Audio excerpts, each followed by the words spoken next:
Narendra Modi Amit Shah JP Nadda মথনগুৰিৰ কাৰ্যকৰ্তা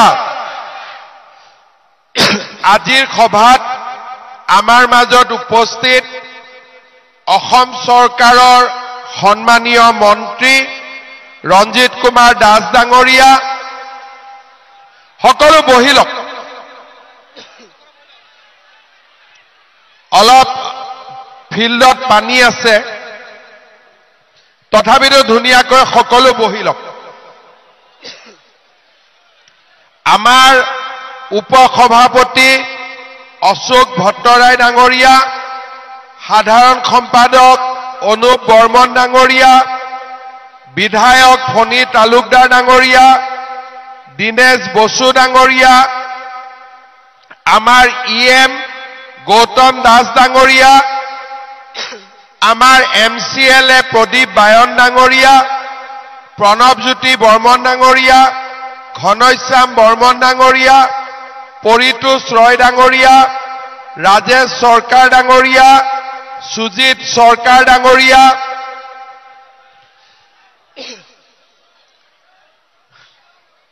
সভাত উপস্থিত আমাৰ জ্যেষ্ঠ নাগৰিক কাৰ্যকৰ্তাসকল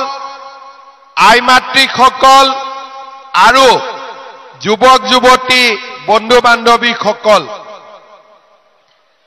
কেতিয়াৰ পৰা বৰষুণ দি আছে ৰাতিপুৱাৰ পৰা আমাৰ যোৱা দুমাহ ধৰি অসমত বৰষুণ নাছিলে খেতিয়কসকলে খেতি কৰাত অসুবিধা হৈছিলে যোৱা পৰখি আমাৰ ওদালগুৰিত মিটিং আছিলে যোৱাকালি তামুলপুৰত মিটিং আছিলে আৰু তামুলপুৰত মিটিং কৰি থাকোতে বৰষুণ আহিয়ে থাকিলে মই ভাবো এইটো বৰষুণ নহয় ভগৱানৰ পুষ্প বৃষ্টি হয় যাতে বিজেপি ইলেকশ্যনত জিকে হয়নে নহয় শ্ৰদ্ধাৰ ৰাইজ অলপ আগতে আমি মুছলপুৰত আমাৰ নিৰ্বাচনী সভা আমি অনুষ্ঠিত কৰিছিলো ওদালগুৰিত পৰহি দিনা মই 3খন মিটিং কৰিছিলো মুদৈবাৰী হৰিচিঙা আৰু খালিংদুৱাৰ যোৱাকালি আমাৰ দৰঙাজুলি নাগৰিজুলি শুক্লাই চেৰফাং আজি মুছলপুৰ আৰু মথনগুৰি চাৰিওফালে মই ৰাইজৰ যিমান উৎসাহ উদ্দীপনা দেখিছো আগতে মই ভবাও নাছিলো যে আমাৰ বিজেপিৰ প্ৰতি মানুহৰ বিটিআৰত ইমান মৰম আছে এবছৰ আগতে আমি চিন্তা কৰিছিলো যে বিজেপিয়ে কেইটা সিটত ইলেকশ্যন উঠিম লাহে লাহে মই দেখিলো যে ৰাইজে এইবাৰ বিজেপিক মনেদি সমৰ্থন কৰিছে যতে গৈছো হাজাৰ হাজাৰ ৰাইজ হাজাৰ হাজাৰ কাৰ্যকৰ্তা মই নিশ্চিত যে এইবাৰ বিটিআৰৰ ইলেকশ্যনত বিজেপি দল আটাইতকৈ শক্তিশালী দল ৰূপে নিৰ্বাচিত হ'ব তাত মোৰ কোনো সন্দেহ নাই শ্ৰদ্ধাৰ ৰাইজ আমি বিটিআৰক কিয় নিৰ্বাচন খেলিব বিচাৰিছো ৰাইজে আমাক কিয় সমৰ্থন কৰিব লাগে সেই বিষয়ে মই আপোনালোকক কেইটামান কথা ক'ব বিচাৰিছো 2003 চনত বিটিসি গঠন হৈছিলে আৰু কেইবাটাও পৰ্যায়ৰ মাজেৰে বিটিসি আগবাঢ়ি গৈছিল সমগ্ৰ বড়ো আন্দোলনৰ সময়ছোৱাত আমাৰ বিটিসিত বিটিআৰক ৪,০০০তকৈও বেছি লোকৰ মৃত্যু হৈছিল বিটিআৰত এটা দিন নাছিলে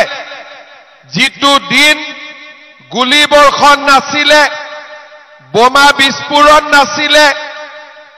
যিটো দিন আন্দোলন নাছিলে ধৰ্ণা নাছিলে ধৰ্মঘট নাছিলে আমাৰ মনত চিন্তা আছিল যে বিটিসিৰ মানুহখিনিক আমি জীৱনৰ নিৰাপত্তা কেনেকৈ দিম উন্নতি কেতিয়া হ'ব যেতিয়া আমি জীয়াই থাকিব পাৰো যদি জীৱনে নাথাকে উন্নতি ৰাস্তা ঘাট আমি কি কৰিম সেইবাবে 2020 চনত মোদী ডাঙৰীয়াই বিটিআৰ চুক্তি কৰিলে 2021 চনত মই অসমৰ মুখ্যমন্ত্ৰী হলো আৰু আজি মই গৌৰৱেৰে সৈতে ক'ব পাৰো যে মই মুখ্যমন্ত্ৰী হোৱাৰ পিছত বিটিআৰত এজনো মানুহ মৰা নাই এটাও গুলীবৰ্ষণ হোৱা নাই এটাও বোমা বিস্ফোৰণ হোৱা নাই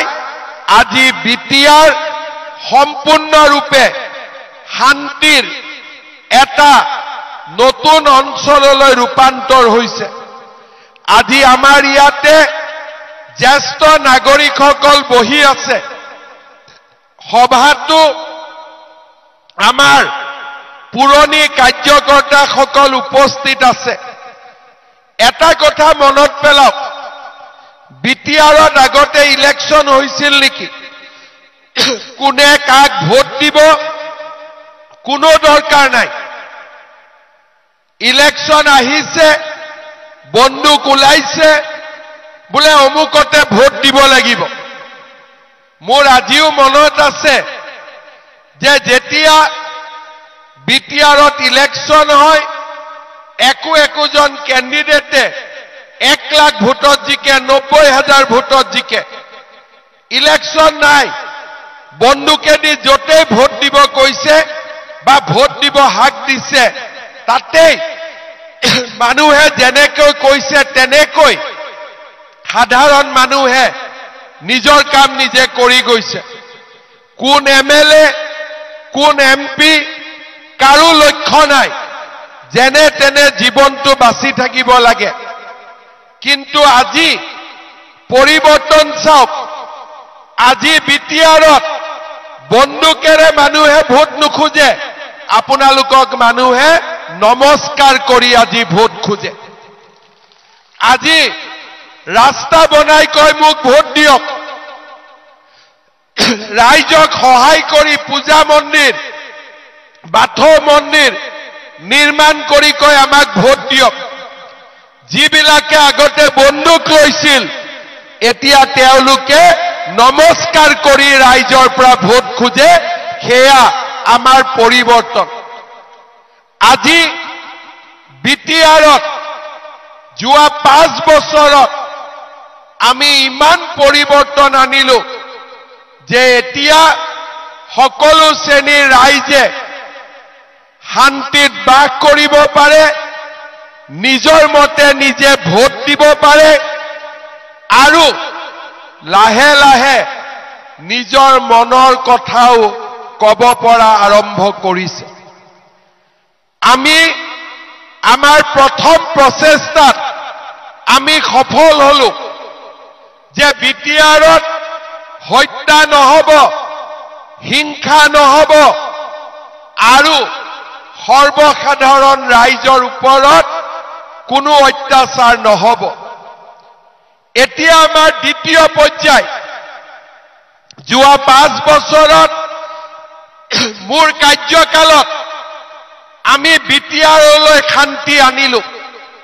কিন্তু শান্তি স্থায়ী নহয় যদি প্ৰত্যেকজন মানুহে বিটিআৰক নিজৰ বুলি ভাবিব নোৱাৰে সদায় যদি বিটিআৰ আমাৰ নহয় তেনেকে যদি আমি ভাবি থাকো বিটিআৰত স্থায়ী শান্তি আহিব নোৱাৰে বিটিআৰত স্থায়ী শান্তি যদি আহিব লাগে বড়ো জনতায়ো ভাবিব লাগিব যে বিটিআৰ আমাৰ ৰাভায়ো ভাবিব লাগিব বিটিআৰ আমাৰ শৰণীয়া কছাৰী মদাহী বৰ্মন কছাৰীয়ে ভাবিব লাগিব বিটিআৰ আমাৰ অসমীয়া ভাষীয়ে ভাবিব লাগিব বিটিআৰ আমাৰ বঙালী ভাষীয়ে ভাবিব লাগিব বিটিআৰ আমাৰ নেপালী ভাষীয়ে ভাবিব লাগিব বিটিআৰ আমাৰ কোচ ৰাজবংশীয়ে ভাবিব লাগিব বিটিআৰ আমাৰ হিন্দী ভাষীয়ে ভাবিব লাগিব বিটিআৰ আমাৰ কিন্তু আমি যদি আমাৰ অধিকাৰ নাপাওঁ আমি কেনেকে ভাবিম যে বিটিআৰ আমাৰ সেই কাৰণে ওদালগুৰি তামুলপুৰ বাক্সা চিৰাং কোকৰাঝাৰত মই এটাই কথা কৈছো যে বিটিআৰত কোনো দ্বিতীয় শ্ৰেণীৰ নাগৰিক থাকিব নোৱাৰে সকলো প্ৰথম শ্ৰেণীৰ নাগৰিক হ'ব লাগিব যেতিয়ালৈকে মই ভাবিম যে মই দ্বিতীয় শ্ৰেণীৰ নাগৰিক মই কথা কলে মোৰ কথা নুশুনিব মই বিটিআৰত থাকো কিন্তু নিজকে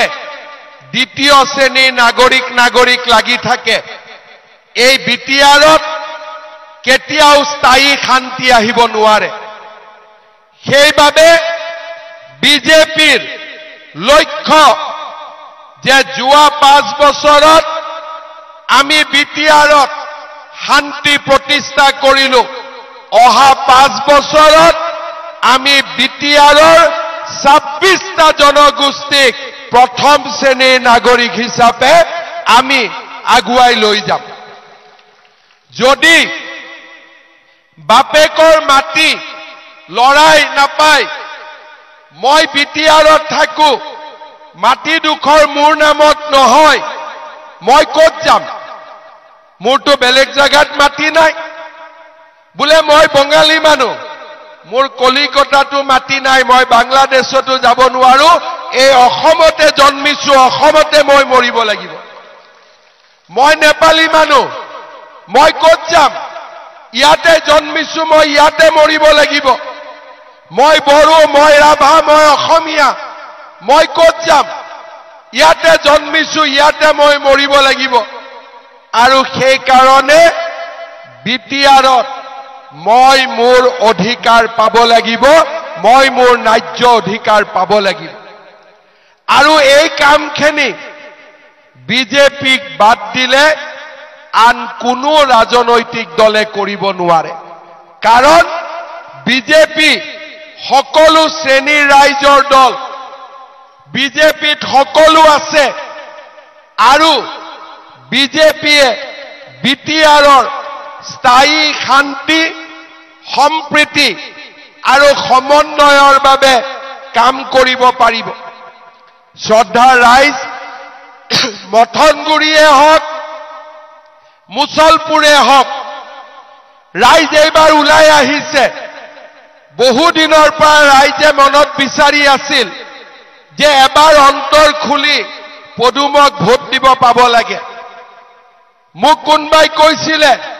যে আপোনালোকৰ বিপিএফৰ লগত এলায়েন্স হ'ব নেকি ইউপিপিএলৰ লগত এলায়েন্স হ'ব নেকি মই কৈছো বিপিএফও আমাৰ শত্ৰু নহয় ইউপিপিএলও আমাৰ শত্ৰু নহয় কিন্তু ভোট এইবাৰ আমি পদুমৰ চিনত দিম আমি পদুমক শক্তিশালী কৰিম মই ঠিক কৈছো নে নাই ঠিক কৈছো নে নাই আৰু এটা আপোনালোকক মই কথা কম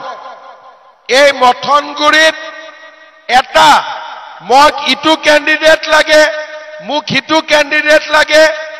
এইবিলাক কথা কোৱাৰ সময় নহয় এতিয়া বিটিআৰত কৰিবলগীয়া বহুত কাম আছে যেনেকে অৰ্জুনে চৰাই চকুটোৰ ফালে চাই আছিলে আপোনালোকে এটাই বস্তু চাব পদুম চিনটোৰ ফালে চাই থাকিব য'তেই পদুম তাতে আপোনালোকে ভোট দিব কাৰণ আমি বিটিআৰৰ বাবে কৰিবলগীয়া কাম বহুত আছে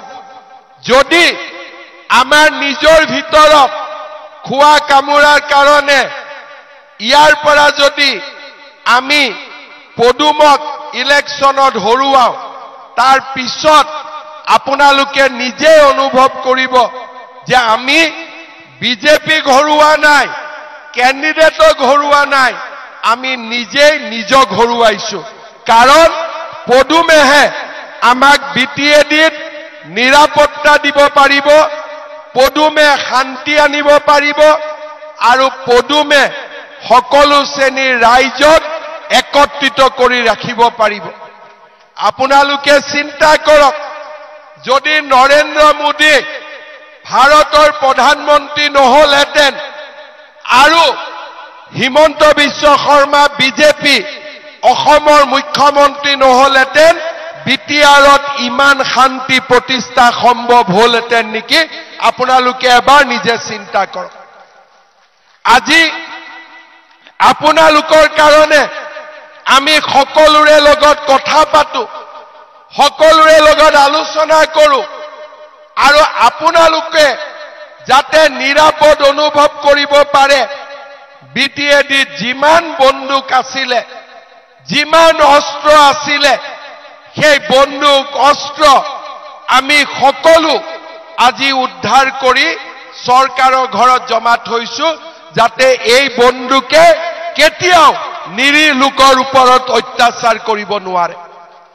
আজি বিটিআৰত যদি বন্দুক আছে পুলিচৰ হাতত আছে বিটিআৰত যদি বন্দুক আছে সিআৰপিৰ হাতত আছে আৰ্মিৰ হাতত আছে কোনো মানুহৰ হাতত আজি বিটিআৰত বন্দুক নাই এয়া আমাৰ সফলতা যদি নৰেন্দ্ৰ মোদী দিল্লীত নাথাকিলেহেঁতেন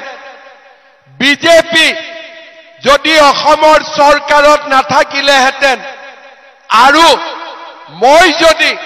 বাৰে বাৰে কোকৰাঝাৰ চিৰাং বাক্সা যোৱা 5 বছৰত মই বিটিআৰত 212তকৈ বেছি আহিছো যাতে আমাৰ মানুহ নিৰাপদে থাকিব পাৰে কোনো মুখ্যমন্ত্ৰী আগতে বিটিআৰত অহা নাছিল মই 212তকৈ বেছি বিটিএডিত আহিছো যাতে সকলোৰে লগত কথা পাতিব পাৰো কোনেও যাতে কাকো অত্যাচাৰ কৰিব নোৱাৰে সকলো যাতে সমানে আগবাঢ়ি যাব পাৰে 5 বছৰ পিছত আমি বহু সফল হৈছো মোৰ এতিয়া এটাই লক্ষ্য যে এবাৰ যদি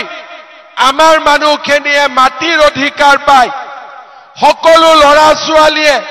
জাতি ধৰ্ম বৰ্ণ নিৰ্বিশেষে চাকৰিৰ অধিকাৰ পায় বিটিএডিৰ যদি সকলো নাগৰিক প্ৰথম শ্ৰেণীৰ নাগৰিক হৈ যায় মই ভাবিম যে আমি এটা কাম কৰি থৈ যাব পাৰিলো কোনেও যাতে মনত কষ্ট নাপায় কোকৰাঝাৰত সকলো যাব পাৰে যেনেকে দিছপুৰত সকলো যাব পাৰে দিল্লীত সকলো যাব পাৰে তেনেকে কোকৰাঝাৰতো সকলো মানুহ যাব পৰা আমাক পৰিবেশ লাগে আমি এইখন বিটিআৰ চৰকাৰ আমাৰ চৰকাৰ বিটিচিৰ সচিবালয়ত বঙালী মানুহজনো যাব পাৰিব হিন্দীভাষী গোৰ্খাভাষী হিন্দু মুছলিম খ্ৰীষ্টিয়ান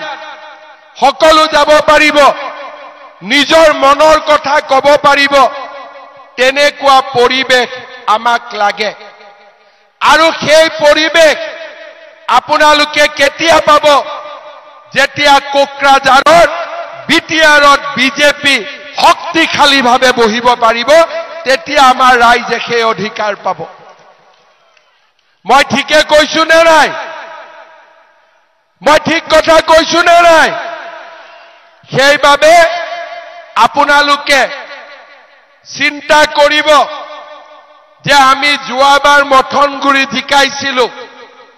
এইবাৰো কেনেকে আমি জিকাব পাৰো আৰু কোনেও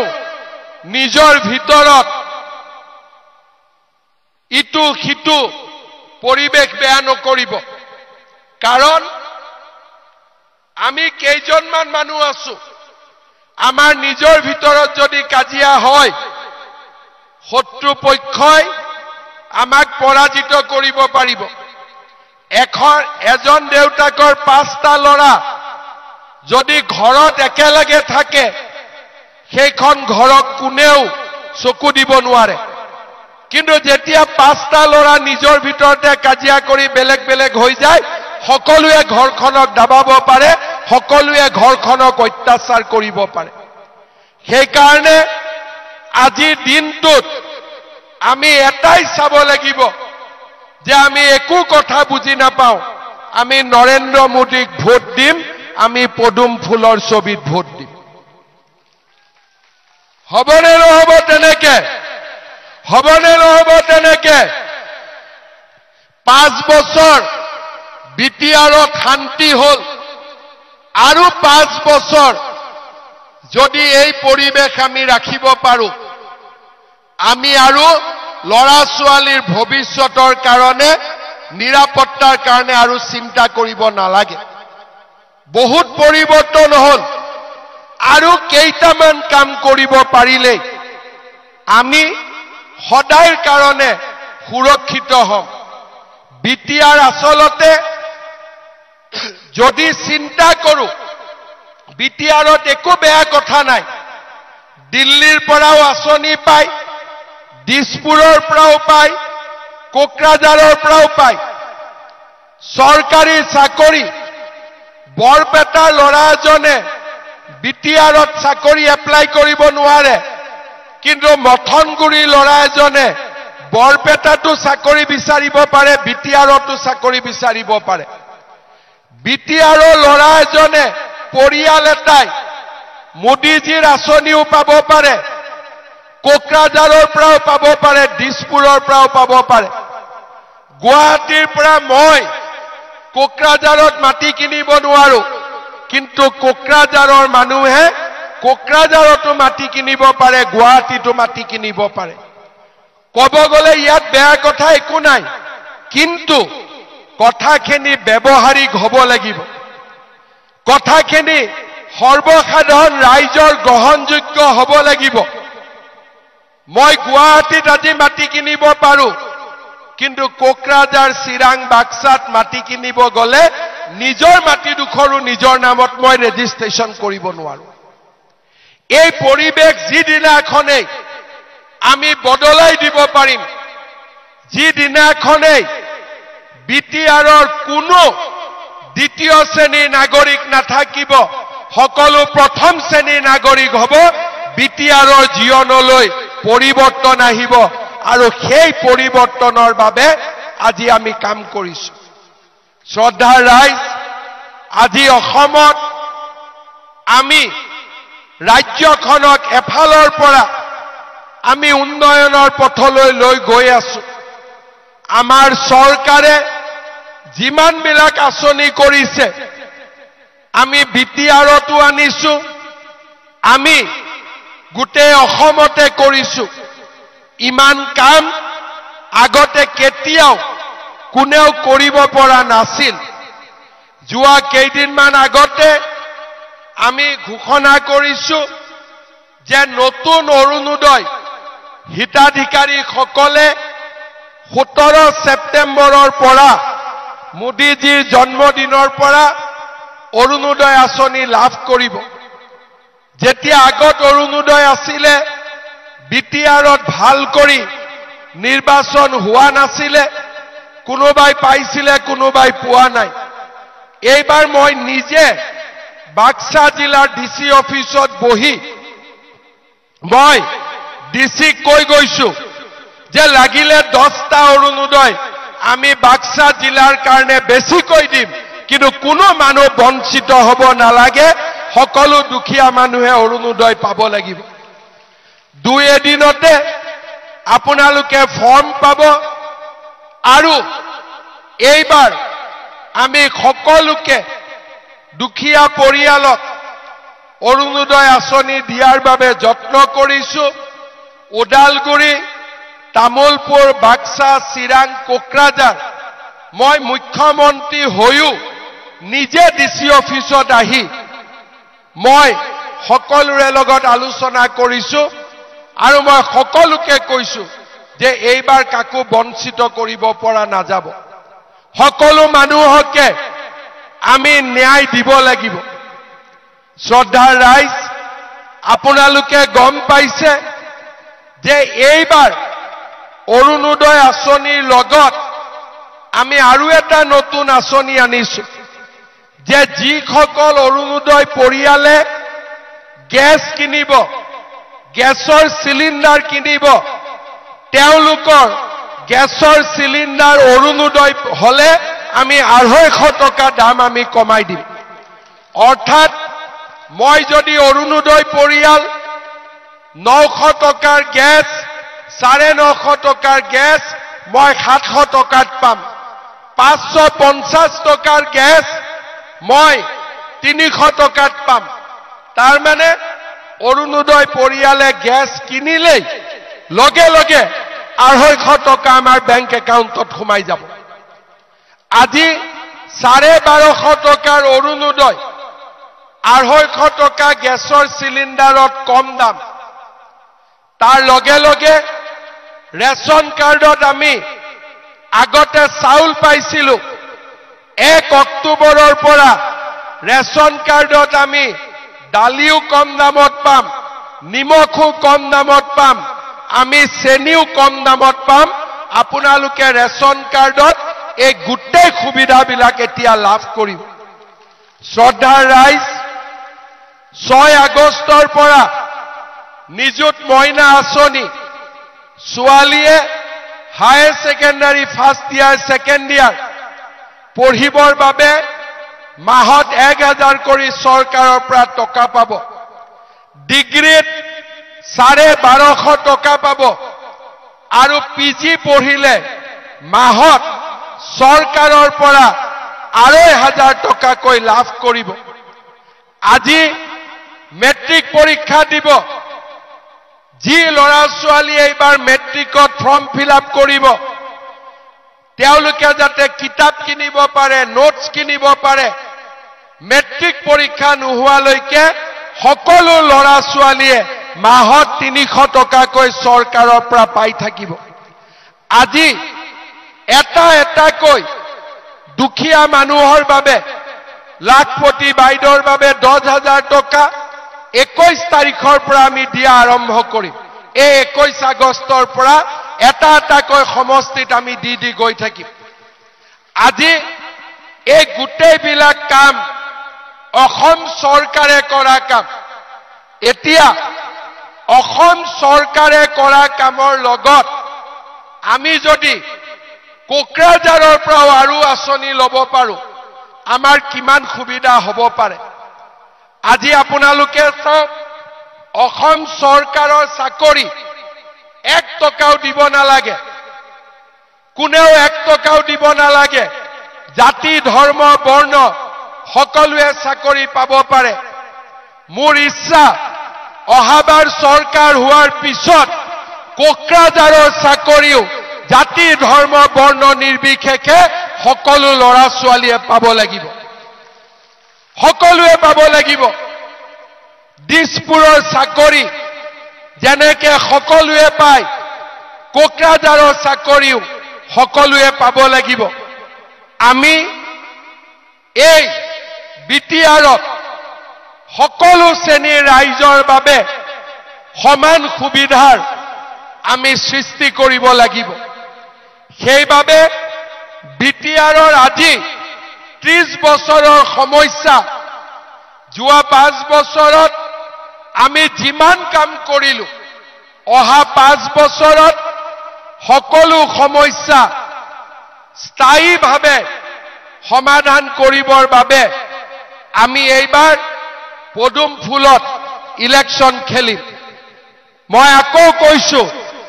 বিপিএফও আমাৰ শত্ৰু নহয়, UPPL আমাৰ শত্ৰু নহয় আমি কাৰো বেয়া কথা নকওঁ মোক কোনোবাই ক'ব পাৰে যে আপুনি BPFৰ এগেইনষ্টত একো কোৱা নাই আপুনি UPPLৰ এগেইনষ্টত একো কোৱা নাই মই এটাই কথা কৈছো কাৰো এগেইনষ্টত আমি কথা নকওঁ আমি মাত্ৰ এটাই কথা কম পদুম ফুলৰ ছবিত ভোট দিয়ক বিজেপি দলক বিজয়ী কৰক মই ঠিক কৈছো নে নাই ঠিকে কৈছো নে নাই আকৌ এবাৰ আপোনালোকে কওক ইয়াতে আমাৰ মথনগুৰিৰ ৰাইজে কেইবাটাও কথা মোক লিখিতভাৱে দিছে মথনগুৰিৰ হাউলি মৌজাৰ অধীনত এখন চৰকাৰী স্কুল লাগে আমাৰ মথনগুৰিৰ ৰাইজৰ আটাইতকৈ ডাঙৰ সমস্যা যে SDC অফিচ বহু দূৰলৈ যাব লাগে 65 কিলোমিটাৰ মথনগুৰিৰ ৰাইজে ওচৰতে ঢুকি পোৱাকৈ SDC অফিচ এটা মথনগুৰিৰ ৰাইজক লাগে হাউলি মৌজাৰ মাজৰ গাঁৱত সৰু হস্পিটাল আছে তাক ভাল কৰি নিৰ্মাণ কৰিব লাগে মথনগুৰিৰ বৰপেটা ৰোডৰ গাতে লাগি থকা সিমলাগুৰি আঠিয়াবাৰী জাখলিপাৰ জাখলি বিল গাঁৱত পানী নিষ্কাশনৰ বাবে পকী দলং লাগে ৰাইজে কৈছে ময়ৰাজাৰ VCDCত এখন ভেটেনাৰী লাগে বৰপেটা মিলন বাজাৰৰ দলংখন কমপ্লিট কৰি দিব লাগে যাতে সোনকালে হ'ব পাৰে বুনমাজা বাগ্ৰাপাৰাৰ পথত RCC কালভাৰ্ট লাগে বাৰাপেটা উদালগুৰি ষ্টেট ডিস্পেন্সাৰী বৰপেটাৰ খলনি বাক্সাত অন্তৰ্ভুক্ত কৰিব লাগে চৌৰাগুৰি গাঁৱত সাংস্কৃতিক প্ৰকল্প লাগে বেলগুৰি মাজৰ গাঁও খাটালপাৰা CRP কেম্প হৈ হাউলিলৈ 7 কিলোমিটাৰ ৰাস্তাটো ধুনীয়াকৈ বনাই দিব লাগে আৰু BH কলেজৰ বিপৰীত ফালে ৰাষ্ট্ৰীয় ঘাইপথৰ পৰা মাদুলিজাৰ গাঁৱৰ পৰা মাজৰ গাঁৱলৈ 3 কিলোমিটাৰ পথ নিৰ্মাণ কৰি দিব লাগে কাগজখন পঢ়ি মোৰ লাগি আছে এখিনিতো 2 মাহতে হৈ যোৱা কাম হয় নে নহয় 7 আৰু 3 কিলোমিটাৰ 10 কিলোমিটাৰ ৰাস্তা লাগে এটোতো লগে লগে হৈ যাব গতিকে আমি ইয়াতকৈ ডাঙৰ কাম কৰিব লাগিব মথনগুৰি এখিনিতো হৈয়ে যাব ইয়াতকৈ ডাঙৰ কাম মথনগুৰিত কৰিব লাগিব আৰু তাৰ কাৰণে আপোনালোকে আমাক সহায় কৰিব এই গোটেইখিনি কাম এছেম্বলি ইলেকশ্যনৰ আগতে মই আপোনালোকক সাফ কৰি দিম হবনে নাই আজিৰ সভাতে আমাৰ নবীন নাথৰ পৰিয়াল লাবডাংগুৰিত হাতীৰ আক্ৰমণত নিহিত হৈছে তেখেতৰ বাবে মই এই সভাতে খুব শ্ৰদ্ধাৰ চিন স্বৰূপে সৰুকৈ 5 লাখ টকা মোৰ সাহায্য পুঁজিৰ পৰা দিয়াৰ বাবে মই আপোনালোকক জনাব খুজিছো লগতে পাৰ্মানেন্ট সলিউশনৰ কাৰণে মানাহৰ সীমাত কাইটিয়া সোলাৰ ফেন্সিং কৰাৰ বাবেও আমি ব্যৱস্থা লম ভৱিষ্যতে যাতে আমি ৰাইজক এই ধৰণৰ বিপদৰ পৰা বচাব পাৰো শ্ৰদ্ধাৰ ৰাইজ এটাই কথা মনত ৰাখিব যোৱাবাৰ মথনগুৰিত আমি বিজেপি জিকিছিলো এইবাৰ আমি সবতে বিজেপি জিকিম কিন্তু মথনগুৰিতো বিজেপি জিকিব লাগিব জিকিবনে নাই কেণ্ডিডেটৰ কাৰণে কাজিয়া কৰিব নেকি মোক ৰাস্তাত কোম্বাই কৈ আছে পৰিৱৰ্তন লাগে মই বোলে এবিলাক পৰিৱৰ্তন এটাই পৰিৱৰ্তন লাগে দ্বিতীয় শ্ৰেণীৰ নাগৰিকৰ পৰা আমি প্ৰথম শ্ৰেণীৰ নাগৰিক হ'ব লাগে আমাক ডাঙৰ পৰিৱৰ্তন লাগে সৰু খুৰা পৰিৱৰ্তন নহব ডাঙৰ পৰিৱৰ্তন হলেহে আমাৰ বিটিআৰত সকলো 26টা জনগোষ্ঠী শান্তিৰ মাজেৰে আগবাঢ়ি যাব পাৰিব পুনৰ এবাৰ আজিৰ এই ধুনীয়া সভা ভগৱানেও কিমান আমাক ভাল পাইছক মিটিং চলি আছে সব ৰদ দি দিছে হয়নে আকৌ কঠিয়াত পানী লাগে পানীও দি দিছে মইতো আহোতে বৰষুণত ভিজি আছিলো এতিয়া গৰমহে লাগিছে এটা ঘামহে ওলাই আছে হয়নে আৰু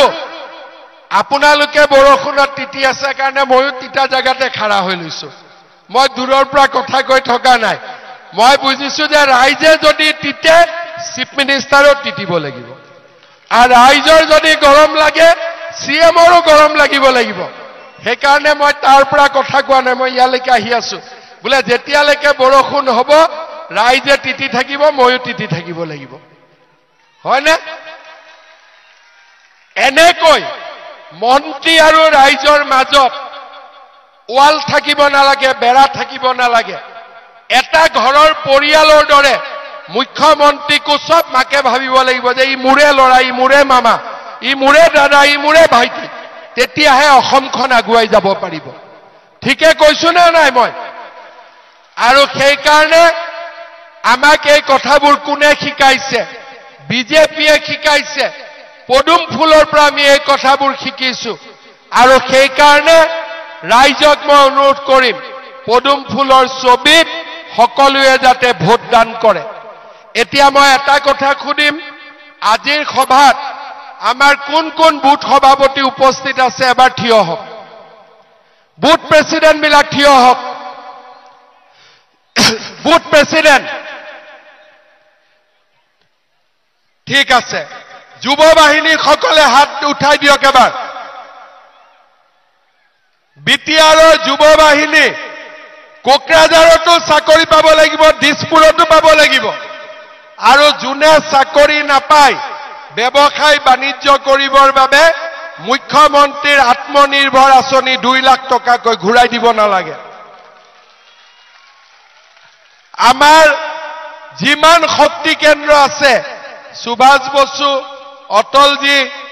বিবেকানন্দ শিৱজী কাজিৰঙা ভূপেন হাজৰিকা মানস বহুত দূৰলৈকে মই দেখা পোৱা নাই শ্যামা প্ৰসাদ মুখাৰ্জী সকলোৱে এইকেইটা দিন খুব কাম কৰিব ইলেকশ্যন 20 তাৰিখৰ পৰা 25 তাৰিখৰ ভিতৰত এনাউন্স হ'ব আৰু আমাৰ সেপ্টেম্বৰ মাহত ইলেকশ্যন হ'ব পূজাৰ আগতে ইলেকশ্যন শেষ হৈ যাব তাৰ পিছত আপোনালোকে এছেম্বলিত কাম কৰিব লাগিব এইবাৰ আপোনালোকে নিজৰ সমষ্টি পাইছে মানস সমষ্টি একেবাৰে সম্পূৰ্ণ নিজাকৈ এইবাৰ নতুন সমষ্টি গঠন হৈছে প্ৰথমতে ৰাইজে বিটিআৰ জিকিব লাগিব তাৰ পিছত আমি এছেম্বলিও জিকিব লাগিব নে নাই লাগিব নে নাই অসমত আকৌ বিজেপি চৰকাৰ লাগিব নে নাই অসমত আকৌ বিজেপি চৰকাৰ লাগিব নে নাই বিটিআৰত বিজেপি শক্তিশালী হ'ব লাগিব নে নাই মথনগুৰিত বিজেপি জিকিব নে নাই মথনগুৰিত বিজেপি জিকিব নে নাই তেতিয়ালে মোৰ লগত কব ভাৰত মাতা কি